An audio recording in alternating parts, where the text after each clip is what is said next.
Talon continue to rule the world.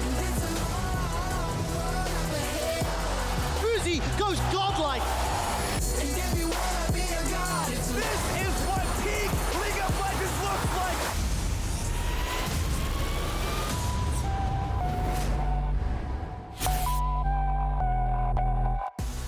Good morning, good afternoon, or good evening. Welcome to MSI 2021 and the final day of the group stage. Dam1 have pulled ahead of the pack, and as we catch a glimpse of our Group C teams arriving at the arena in Reykjavik, only 2 of these teams will remain at MSI by the end of our day. We see them there, the LCS heroes of Cloud9, looking to make up some ground today.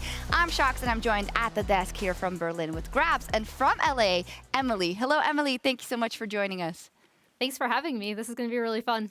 I think so too. Rehearsal was popping, so live show is going to be popping too, right, Grabbz? Of course. Let's hope so. Yes, as we dive into yesterday's action, we saw that now alongside RNG and Pentanet GG, they are now joined by Mad Lions and PSG Talon after their first and second place finishes in Group B. Emily, what do you make of how this group played out yesterday?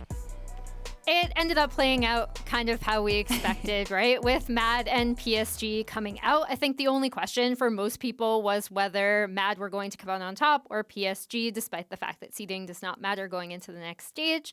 Mad actually has a 2-0 lead over PSG, so congratulations to both of you, as that is your region. But yeah, I think these are both of the teams that we all expected to get out of this group. Yeah, I do agree. And as you say, the big question yesterday, Grabbz, was after kind of shaky games from Mad in the first round robin, what would they be able to show? They did play well versus the best team in the group in PSG, but it was still a little bit shaky versus the others. What do you make of that? Yeah, it's getting a bit personal. I feel like they tried to be G2 too much. I've been there before, so they're representing Europe in true fashion. But I think, as you said, the game against PSG was the more important one, and they've shown that if they actually respect the opponent, in quotation marks, of course, they can play pretty well. That being said, though, of course, they could have at least get more confidence out of the games against easier opponents, because against Dam1 and RNG, you can't make those mistakes. Yeah, I think that's a great point, Emily. We're looking at the big dogs when we come in to the Rumble stage. Are you satisfied with what you saw out of Mad yesterday, that they'll be able to take it to them once it comes there? Yeah, I think after their first game yesterday, everyone was like, oh no, Mad, like they're suddenly doomed or whatever. I think the mistakes that they've shown in their games that they've narrowly won or lost are the same mistakes we saw from them in the LEC, right? A little bit of playing a bit too far forward or not around their vision, not cross-mapping when they could, getting punished with flanks because they overfocus on a certain area, maybe fighting when they shouldn't. I know they believe in their hands. Yeah, I mean, it's like all interconnected. I know that they believe in their hands, and I actually love that about Mad, that they have the confidence to go for these fights. You don't have to go for them all the time. I think that's good advice. Carzzy was quite the standout player, I would say, from this first stage at MSI, and there were some question marks. How did he perform compared to what you're used to him in the LEC Spring Split? Yeah, I think him and Carzzy got fair criticism in the beginning of the Spring Split and Best of Ones. They didn't have the best showing, but towards the end, especially playoffs, they've shown again why they're considered one of the best bot lanes in Europe, and so far. Of course, he also has happy moments, right? Like all of Mad, but I think they could be pretty happy with the performance so far. But of course, again, the real test comes in the Rumble phase. So I have full confidence that they can level up one more time. Yeah, they've got a little bit of time, hopefully, to work on those issues. And Carzzy, of course, was instrumental in his team's success yesterday, and Laure was able to catch up with the AD carry to see how everything played out. Welcome back to MSI 2021. We just wrapped up Group B. Mad Lions and Paris Saint-Germain Talon will join the teams in a Rumble stage. And Carzzy, thank you so much for joining me. It's been a rough day for you, I feel. Thank you. Yeah, it's been kind of rough today. How did you have to adjust after game one? I mean, tell me about the talks you had with the team and how you managed to get back on track. So basically, we didn't have any talk. The only thing we've basically talked throughout the entire day was draft. And yeah, I think it's all came up to draft because now we played something that we are comfortable on. Yeah. And it showed. It showed, yeah, really. And something else that showed is your performance throughout this entire group stage, Carzzy. Yeah, tell me about the way you played, and does it match the expectations you had coming at MSI this year? 11 kills at that game. 11 kills during the last game. I was stealing kills. It was just pure laziness, you know. That has nothing to do with skill. I mean, I was expecting kind of more of me because I feel like my communication in game might be a lot better. But otherwise, mechanical-wise, I'm happy with how I play right now. Yeah, there's everything to be happy about. Something that I mentioned to Kaiser actually when I had an interview with him is this experience compared to the time you had at Worlds last year. But how was it for you? It feels a lot better because right now with this team, with this roster, I feel like we can compete with any team in the world. So it just feels great. I keep on hearing amazing things about Mad Lions and how they can take on the worlds, but showing up at MSI, did you have any expectations with the teams you were going to face, and how did your performance match the expectations so far? So basically, I thought that we would go 6-0 in the groups. We are 5-1, if I'm not mistaken. Well, we had some rough games against the wildcard teams, so I wasn't expecting that. I give it to them. I must give it to them because they performed better than I expected. Now, about the Rumble stage, you're going to face Damwon, most likely, if they qualify. We have RNG already, Pentanet, the teams that qualified also today. What are you looking forward to for the next stage, personally and also for the team? I mean, I can say it overall because it's the same thing. No, I'm overall looking forward to face Damwon, RNG, Cloud9, and yeah, that's it, basically, and PSG again. So you think Cloud9 is getting out of groups?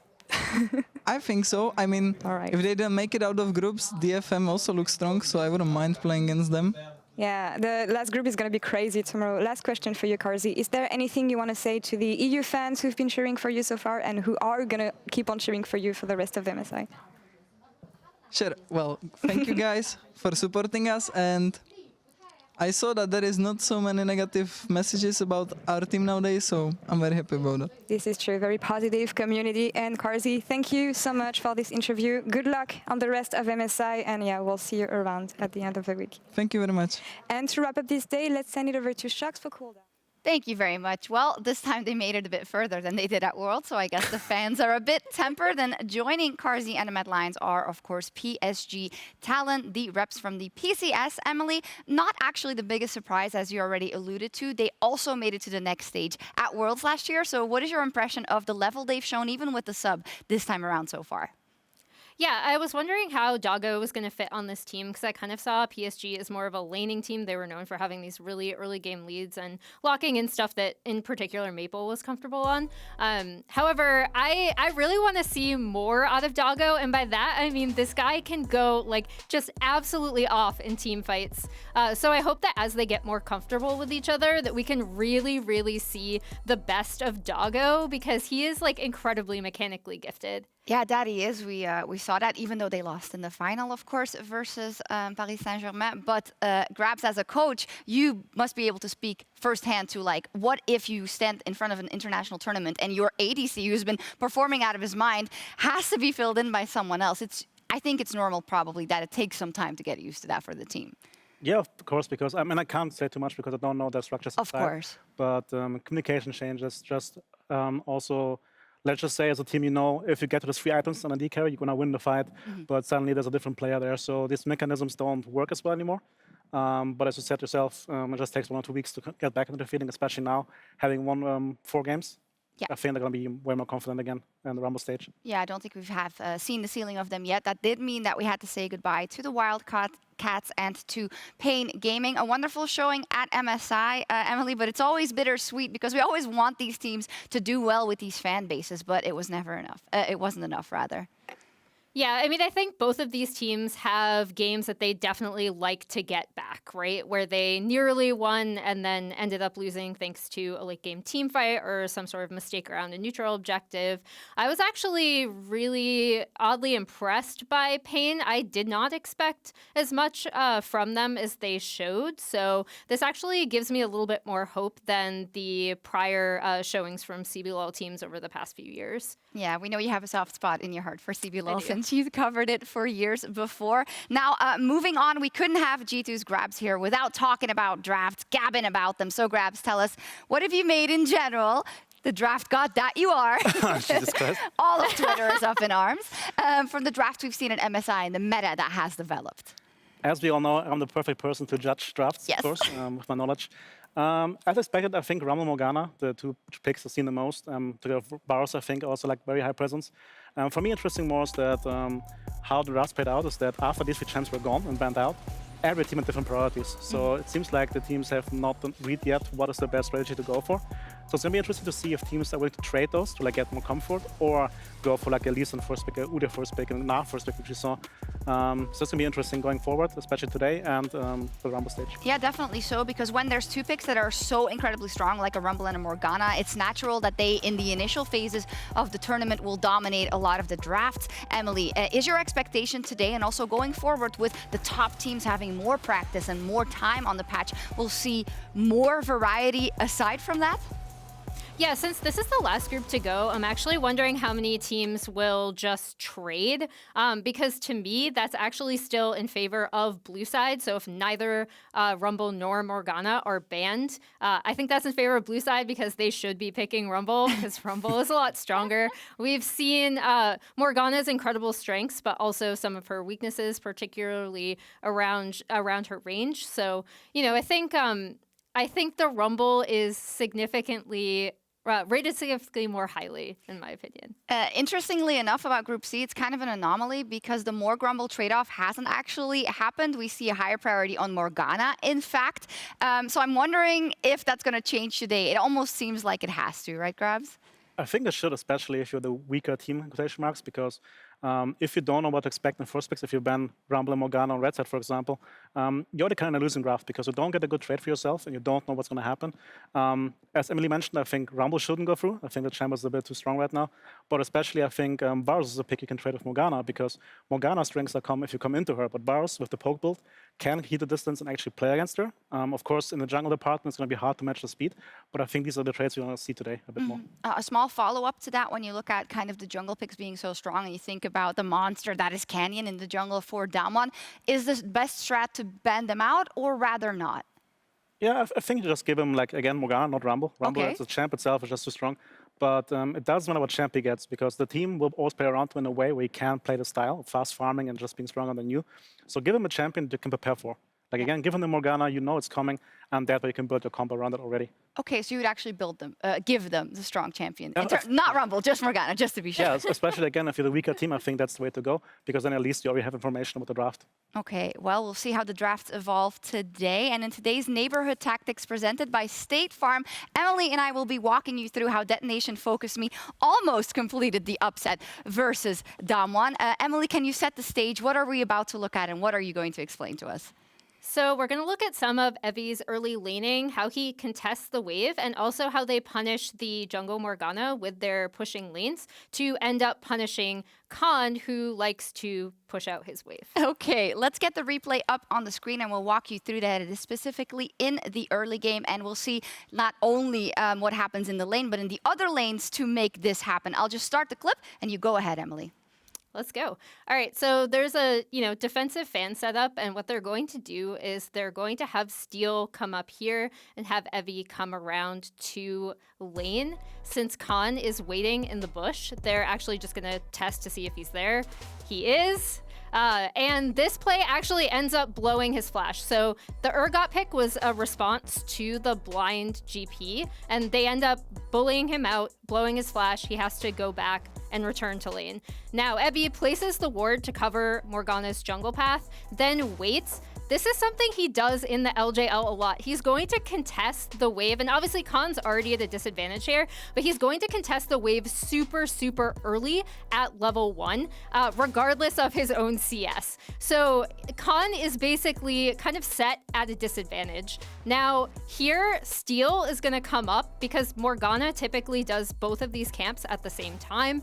He knows this. They already know ideally where Morgana is because of her path and also the other ward that Evie placed. Steel is going to contest this. He has the pushing lanes here, and Evie is going to come down just in case. Now, Steel's going to come up. He's going to look for this gank top. And the most important thing here, if we can pause it, is the wave state on the map. So mid has been pushed up and Arya is backing, and then bot lane is also pushed up. But Khan has pushed up this wave on GP while Evie is going down. He knows where Evie was, and he also knows where Steel was. So now we're gonna unpause it. Khan is flashless, remember. So this is actually a really easy gank that easily punishes him. It's a great attention to the Morgana jungle pathing. It makes the most of how Evie really likes to contest that wave level 1. And it's also a good pressure point for DetFM to work off of. Like you said, they didn't end up winning this game, but it was a really great game plan and great start for what they wanted to do. Yeah, and it's also cool because it's not like out of nowhere for Detonation FocusMe. Can you give a bit more context as to what Evie likes to do in a lane? This is one of the most experienced players with an interesting approach to how to play lanes.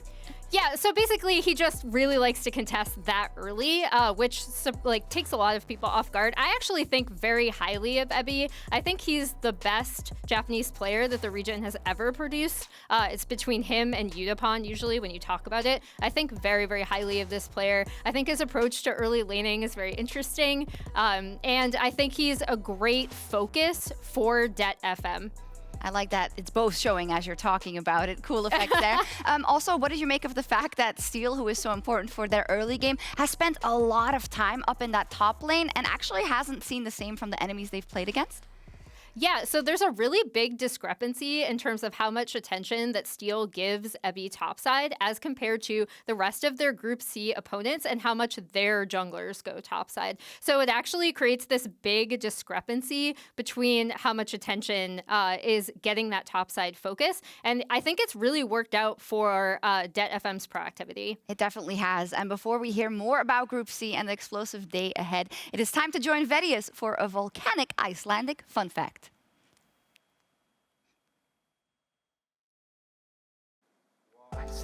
Thank you, sure. That was a close one. I'm here live in Iceland, often known as the land of fire and ice, and for good reason. Look at that thing. The country is often synonymous with cold weather, but also it's full of active volcanoes. It's really hot over here. That's why I'm wearing a t-shirt, because it's so hot.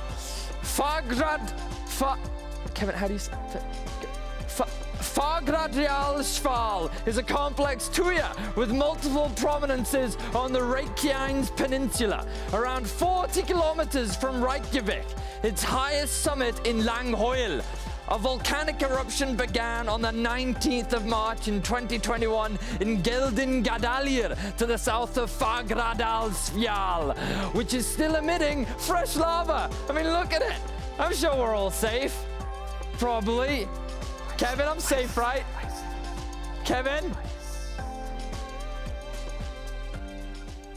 Thank you so much, Verius, shouting like my mom does when she's on the phone, even though it doesn't matter because you're wearing a mic. But I do hope that you can make it to the studio before you're casted, which is actually in a few minutes. So get a move on. All right. So talking about the group that we have today, which is Group C, it is an absolute gauntlet for the teams. We're starting with an all-important match of Damwon Gaming versus Cloud9, Damwon Kia, followed by Detonation FocusMe and Infinity Esports. And there are so many important games today, all of them until further notice. Let's talk about the situation. Detonation FocusMe, Infinity, and C9 are all 1-2 in the standings. Grabbz, you've been in this situation where you've played a round robin over a couple of days, but then the second one is all on the same day. How stressful is that if you're only at 1 and 2?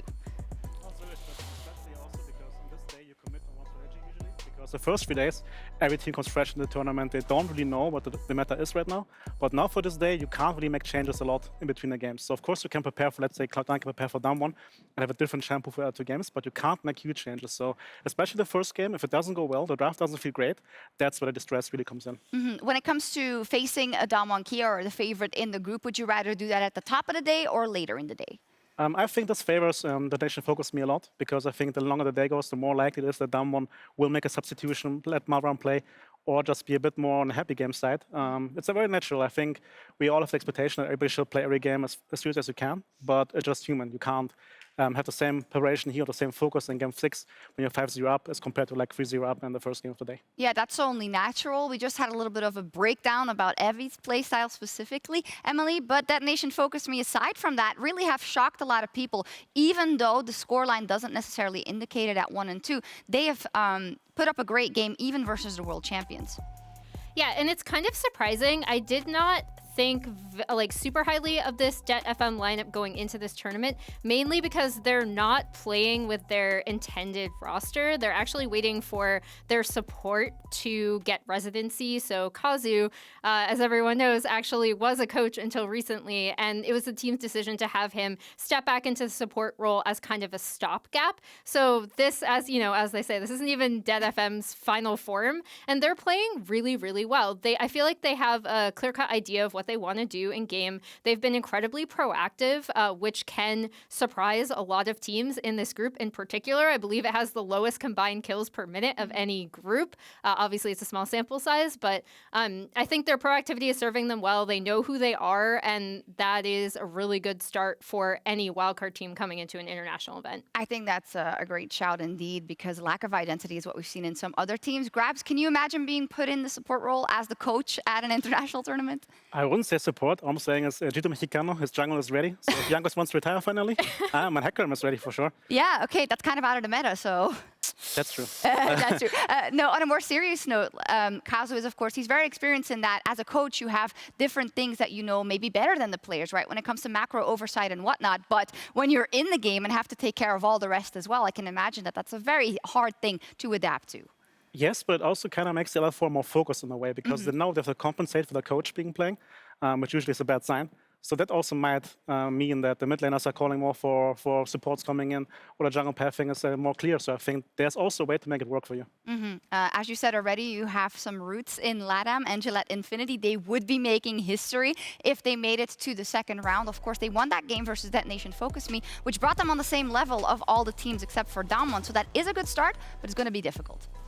Yeah, of course. I think also what Emily mentioned before works for them as well. I think every wildcard team has shown that they have the basics down of macro. That means if you give them the lead early game, they have ways to actually close around the Drakes. Of course, they have like struggles here and there, especially in the higher pressure situations, but I would not be too surprised if they win a game against Detonation FocusMe or even Cloud9. Let's see what happens there. Finally, let's talk about Cloud9. I'm very happy that we have Emily here to shine a light on the situation. And yeah, to put it lightly, they have not met expectations so far. And do you agree that this also may be them looking for their identity still in this stage?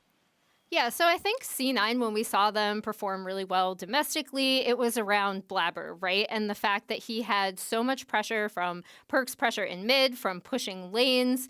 He went top side, he went bot side, he would be in his opponent's jungle. They were incredibly aggressive, and they were also very proactive. Unfortunately, C9 has not been that way. Even in their win against Infinity, you can kind of notice that they're a bit hesitant to take fights. So I think, you know, when you look at them domestically compared to internationally, obviously there's going to be a difference, right? This level of competition is a step up. They themselves had said this. It was going to be about how much practice and how much they could improve in their macro game playing against other better opponents outside of North America. However, you know, you saw the statistics. That's an incredible discrepancy from domestic play to international play. Yeah, I heard you talking about a specific replay where it was lacking proactivity when they did get an angle, and we're going to take a look at that right now. So you can paint the picture for us what is kind of missed out on by C9.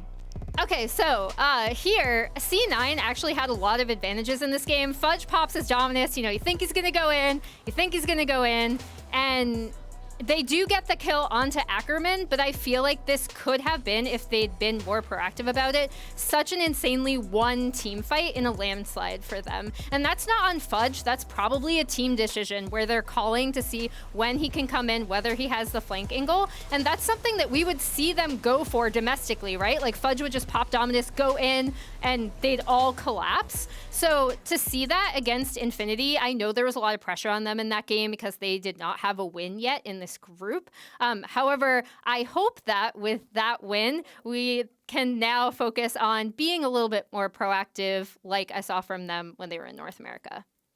I also think really important to mention is in the second replay we saw how easy it was for DFM to actually go into the Drake. We saw in the stats that Cloud9 has a 1K disadvantage at 50 minutes because usually they get 2 Drakes. And other teams in this group especially, they look for other stuff on the map. So of course though, getting for Drakes early is good, but if you as a team cannot then contest the choke points and let the enemy come in, it doesn't really matter because it's so hard for you to get Drakes 3 and 4. So I think that's something Cloud9 has to look at. Either not go for these early Drakes no matter what, or be better at actually controlling the chokes of champs like Orianna. Emily? Yeah, and I think this is something that is a domestic problem, actually, and I know a lot of people have talked about it regarding North America, but when you are focusing Drakes, your opponent can get advantages elsewhere, right? And it's a trade. So I think teams here are a lot better at punishing that, and now C9 have to adapt. Yeah, I think that's a great point because, as you say, if you're then not confident in what we saw in the replay and they contest you for that Drake, then you are in big trouble. So Cloud9, they need to remember who they are quite quickly. Their first opponent of the day is Damwon Kia, a team that has shown nothing but dominance here on the global stage. I have a man next to me who has very warm and fond memories of playing Damwon. So what do you think of their look so far and their level at MSI? Very similar to last year, what can I say? They're a very stable team. They manipulate the wave states perfectly for Canyon to farm up. Every player you make against them comes to the cost, and that's why Canyon gets so far ahead. It's not only him being this amazing player, but also the team setting him up perfectly. And I think it's just something hard to judge from the outside. To play against them, you have so much pressure against you because, again, every time you go for a push out, every time you go for a gank, you know if this doesn't work out, suddenly Canyon is 1 level ahead, 2 levels ahead. He goes for the Herald, he goes for the Drake, and then suddenly there's an advantage of 2-3K, and you don't even know why. So that one's still this really strong team. I think Khan so far is a bit worse than Naguri. I think they're committing a bit too much to only bot side play, but maybe also this is something they do consciously, and then in the Rumble stage and best of fives, he might pick like something JSO like a VR himself and be a bit more aggressive, and then suddenly we see a different face of that one. Emily? Yeah, I think that the big thing about Damwon to me is that they've actually played slower than they did at Worlds last year and then previously when we saw them in 2019. They've played a little bit more of a slower paced scaling style. And typically when teams do this, they also have to have the other part, which Damwon does, in that they're really good at punishing their opponent's mistakes, right? So it's not just that they're scaling well and they team fight incredibly well, but it's also that they're punishing when teams make even the slightest mistake. And additionally, Khan has been a lot better on this team on teleport flanks, which has historically been something that he's struggled with. But on Damwon Kia, he's done exceedingly well with this. Yeah, especially internationally, if my memory serves me correctly. But they are the best team in the LCK to punish, I think, not only mistakes, but even just indecisiveness. And I think you can probably talk to that. Canyon is always where he needs to be, even though he does focus a lot on his own jungle and bullying the enemy jungle. But he still is always there when the team on the enemy side is not proactive enough. Yeah, they just combine the best worlds of LPL and LCK in a way that usually, especially on crab fights, you like kind of think, okay, the wave is here, we could maybe contest, but that one is a team where Brawl just goes, he flashes on the first person he sees, Ken follows up, and suddenly a one-shot. So they just really know as a team where they want to be. It sounds very easy, but it's really hard to do in game. But every single time, they're really flawless in this. The communication must be really good, or just the game understanding on the same level. And again, it's just so hard to play against this because if you even second guess yourself for 1 second, you have 2 people dead, they get the Drake for free, and then suddenly the game is over. Yes, so let's then talk about who they're facing in this first game. Cloud9, who have a very important game ahead of them because, again, if you are able to beat Damwon, that completely changes the makeup of this group and your chances. But we have to look at the jungle immediately, Emily. You already alluded to it, but Blabber is not having a good tournament. How do you see him perform today, and what does C9 and Blabber, what do they have to focus on today to make sure they have a better showing? So I'm curious to see what they get for Blabber in draft, because as we talked about, obviously Rumble and Morgana are the 2 picks, but if we are either letting them through in a trade, that will be interesting. We've seen him do well, pretty well on the Morgana. Actually, I thought that they could have had more pressure around how ahead he was in that game. But I mean, I think it's really a team thing, right? Like you need to find also a strong mid lane pick for Perkz, because that's another huge important part of not only the way the meta has slightly shifted, but also what is successful for C9, which is pushing lanes. Definitely. I mean, we love to flame the junglers over here, but as said, it is always the whole team and how that's going. And that then, of course, shows in how the jungle is evolving. But specifically, the other people on that team you're very, very familiar with, in that Perkz and Sven and also Mithy in the coaching staff. What have you made of their performances so far? And what do you think they can contribute, what you've seen in your experience, to getting C9 on the right track again today? So Sven statistically is playing very well, but also because Vulcan is staying on lane a lot more than other supports, which also bleeds into Blabber's advantage. We saw Blabber having almost 1k deficit at 50 minutes. This is not only him, right? This is the team not playing around him, not protecting the camps correctly. That being said, though, I think especially in these high-pressure scenarios, I mean, I know Luca now for 3 years, we worked together. He's very clutch. He is the kind of guy you want to have in these situations because he's able to relay the team behind him. And especially, I think, into going into this game, he will ease the nerves that Blabber might have because, again, he's a veteran. He's been there before in even more dire situations. So him just telling him, you know what, Blabber, it's fine. Play around me a bit more, and then maybe through mid lane they can do more. Yeah, Emily, of what you've seen from him in the LCS and the team, they've shown resilience even in the finals, right? We even saw, I think, the push-ups being done before some of the games by Perkz. But do you really think that all the qualities are there and that is what they need? They just need a confident first showing or a confident showing and that streaming through in the team. And is that going to activate everything else? Or do you have certain other things that you'd like them to focus on? Yeah, no, I mean, I think it will help exponentially because, like I said, a lot of their issues aren't even necessarily mechanical, right? It was about how much they'd be able to improve their macro going up against other teams. And then also the playing hesitantly is just not what we saw from them domestically. And again, you know, point to the pressure. Like if they lose that game, they're suddenly in the enormous amount of pressure going into today, even more than they have, right? So, I mean, this is a very fun team. I like these people. Like, I'm not the biggest, like, rah-rah regional person, but, like, I like C9 players, you know? Like, I want these guys to do well. I will be sad if they don't. And I think it's also important in this game that all the points you mentioned, Cloud9 is not going to come into the game thinking we're going to win against someone. What they want to show is that they actually worked on the stuff, they realized what they did wrong in the first 3 games, and have a decent showing at least. Of course they want to win, but I think most importantly for them is to see, okay, these points we talked about, we actually can implement now and gives them a better chance against the other 2 teams. If this game is a blowout and suddenly Blabber has nerves again and doesn't play well, I think then we might see a Cloud9 which actually might collapse. Yeah, and to be just clear, it's all conjecture, right? Because you're seeing all these interviews, it's like everyone is trying to like punch down on Cloud9 or something, but that might not be the reality of the team. These are professional players with professional people around them who will be exceptionally prepared for today. And with the fate of North America hanging in the balance, it is time to get into today's action. Damo and Kia not in control of objectives. The fact that Detonation are actually coming in here and challenging the world champion in this manner. Huge overextension. Does it again. They can't keep getting away with this, but they do it again here in 39 minutes. 今回本当にいい勝負できたんですけど、惜しかったで終わらせずに次勝ちます。 As you can see the faces here on the DFM players, they were so close to making potential history here and taking down 2 major regions in a row. I think generally everyone's pretty confused as to how we're losing. Sjokz going to be forced away, holding onto that flash as long as he can. One more tick to cue the flash out, but Canyon stole the dragon. People punish you way more internationally on mistakes that normally you get away with in NA. Oh, I just didn't want to suck. Perkz has taken it, slain it, and Boogax from a mile away gets deleted. Cloud9's first win at MSI 2021 against Infinity. One are here, and they are not to be trifled with. 일단 뭐 누가 진출할 것 같냐는 질문에는 한 팀은 저희 팀이 될 것 같고 이제 나머지 한 팀과의 싸움일 텐데. Detonation FocusMe takes down Cloud9. どちらもあまり脅威に感じないんですけど、どちらもあまり脅威に感じなくて。We as a team, we had nothing to lose. I know that we can beat Cloud9, and we are gonna be ready. We're gonna come in with the same fire, and we're gonna fight, and we're gonna try to win every game versus everyone.